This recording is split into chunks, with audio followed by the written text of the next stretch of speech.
ఇంత టేస్టీ పప్పు ఎప్పుడైనా చేసుకున్నారా? ఈసారి నేను ఎర్రపప్పుతో ఇంత టేస్టీ పప్పు చూపించబోతున్నాను.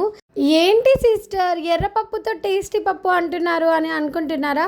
అవునండి, ఖచ్చితంగా టేస్టీ పప్పే. తప్పకుండా ట్రై చేయండి.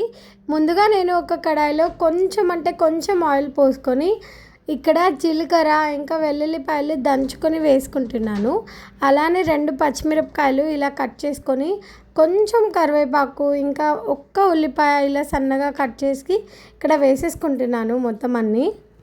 ఏంటి ఈ సిస్టర్ కుక్కర్లో చేయకుండా ఇలా కడాయిలో చేస్తుంది అని అనుకుంటున్నారా? అవునండి, ఎర్రపప్పు అన్నది కడాయిలోనే మంచి టేస్ట్ వస్తుంది. ఎందుకంటే ఎర్రపప్పు త్వరగా ఉడికిపోతుంది. సో మనకి కొంచెం ఇక్కడ ఇంగువ వేస్తున్నాను.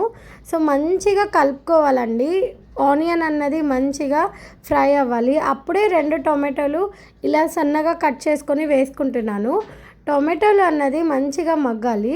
టేస్ట్కి తగినంత ఉప్పు, పసుపు, అలానే కారం వేసుకుందాం. మంచిగా కలుపుకుందాం. సో ఇక్కడ నేను వేపించుకుంటున్నాను మీడియం ఫ్లేమ్లో పెట్టుకొని.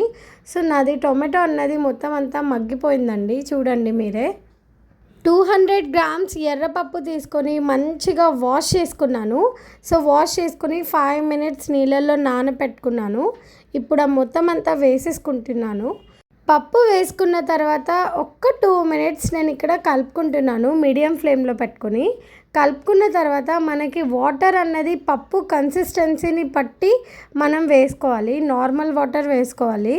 సో నేను ఇక్కడ నార్మల్ వాటర్ 2 గ్లాసెస్ నేను వేసుకుంటున్నాను.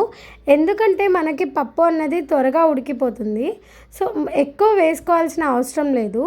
సో వేసుకున్న తర్వాత ఇలా నేను కలుపుతున్నాను. అప్పుడే మీరు చూడండి, ఒక 3 మినిట్స్ కూడా ఇంకా పప్పుకి కాలేదు. అప్పుడే మనకి బబల్స్ అన్నవి వస్తున్నాయి. ఇప్పుడు మనం కొత్తిమీర చల్లుకొని మూత పెట్టుకొని ఒక 5 మినిట్స్ మీడియం ఫ్లేమ్లో, ఒక 5 మినిట్స్ సిమ్లో పెట్టుకొని ఉడికించుకుంటే మన పప్పు 10 మినిట్స్లో రెడీ అయిపోతుంది. ఫ్రెండ్స్, ఈ వీడియో మీకు నచ్చితే లైక్ చేయండి, మీ ఫ్రెండ్స్ అండ్ ఫ్యామిలీస్తో షేర్ చేసుకోండి, అలానే సబ్స్క్రైబ్ చేసుకోవడం మర్చిపోకండి ఫ్రెండ్స్.